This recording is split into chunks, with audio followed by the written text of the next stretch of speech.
সোনার নৌকাটা গল্পটা তো দেখছি না অনেক আগে, আমরা এই যে ডুয়ারো এই বাসছিল অনেক মানুষের দেখছে হেফার থেকে পরে এই নৌকাটা কি হয়েছে আবার? এই নৌকাটা তো আবার নিচেই গেছে গা, পানির তলে গেছে গা, পানির নিচে।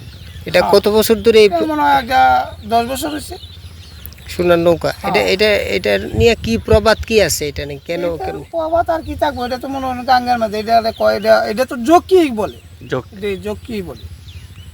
তারপরে মনে হয় না আরো এই সড়ক গাছ আছে, আরো তো এই যে ব্রিজ দিতে হইলে ভাঙিয়ালায় মাটি লইয়ে জায়গা, এটা তো জকি পুরানো মাটি এখানে তো নিচিন গা। এরপরে মনে 10 বডি পাথর ফেলছে। এটা শুনছি আমি।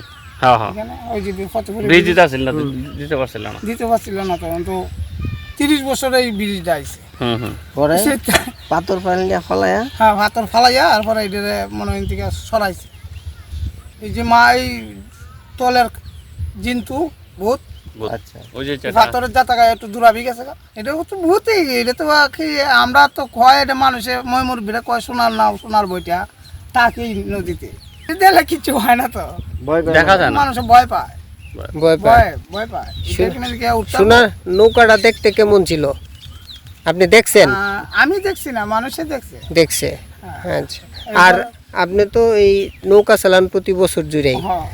সড়ক গাছটা খালি দেখছেন? সড়ক গাছটা দেখছেন কি সেটা? কোন জায়গায় দেখছেন সড়ক গাছটা? এই যে জায়গাটা তো 200 হাত পানি আছে। 200 হাত? কোথায় কোথায় দেখান? এই যে জায়গাটা 200 হাত তো এই যে আমরা এই গ্রামটার পাশে। আচ্ছা, 200 হাত তো হইবে, 200 হাত বেশি হইবে। কারণ এই আমি যে আসছিলাম ফোনাতিতে সানের সময়, তো অনেক তো দেখছি না 100 হাত নিচে পানি। সড়ক গাছ দেখলে কি হয়? সড়ক গাছটা কি জিনিসটা?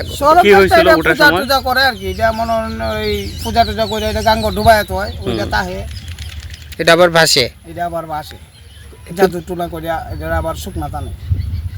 এটা অটোমেটিকলি আসে, মানে মন্ত্র কইয়া এটা আপসাপ গাছটা একবার উঠাইয়া। এই পূজার মধ্যে তো মনে মানুষও মাইরা লাই, এই জিবরা বিন্দায়, বসি বিন্দায়, এটা তো জাদু কোনা, এটা জাদু, টোটালটা তো জাদু। মানুষও মাইরা লাই সড়ক পূজা, মানুষও মারে আবার জিতা করে। অনেক সময় তারা যে আবার মানুষের মাটির নিচে রেখে দেয়, পরে আবার মাটির নিচ থেকে আবার করে পরে মাইরা করে হাত পা করে একবারে সাদা হইয়া, আর বসি দিয়ে যে ঘুরায় সারা মানুষে গাছও বাইন্ধে, ওই গাছের আগার মধ্যে কি হইরা পিঠেতে বসি দিয়ে টাঙ্গাইয়া সারা।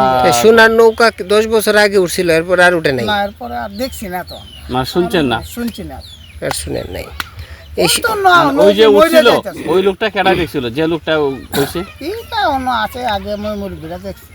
আর এখন সোনার নৌকাটা যে উঠতো, এটা নিয়ে কি প্রচলিত কথা কি আছে? কেন উঠতো, মানে এটা নিয়ে দেখলে কি হতো?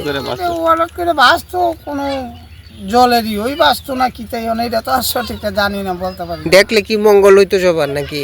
মঙ্গল তো হয়তো দেখছে, তো এটা সবাই দেখছে, বুঝি নদীর মধ্যে আছে আমরা সোনার বইটা, এটা তো বলবার কথা কই, তেমন এক ধরনের দূষিত জায়গা। তাহলে সোনার নৌকা আর সোনার বইটার গল্প হইলো এটা। আর জন্তু? হ্যাঁ, জন্তু তো আছে, জন্তু তো আর দেখতে পাইছি না। জন্তু কি? জন্তু তো জকি কয়, মানুষে কয় জকি, মানে এক ধরনের ভূতের মতো জকি। এটা পানি, এই যে বৈশাখ আইলে মনে করুন পানি আইলে, পানি এনে গাই আস্তা বস্তি জায়গা ভাঙ্গা, এটা কি এই তলে যে কামলা না তাহলে নেগা আমার লান বেড়াই না, আপনার লান বেড়াই না কুবাইয়া খাল করতারা না, এটা সম্ভব এই জন্যই মনে হয় এটা নিচে জকি আছে, জকি মাটি সুতা ঠেলা হয়ে যায়।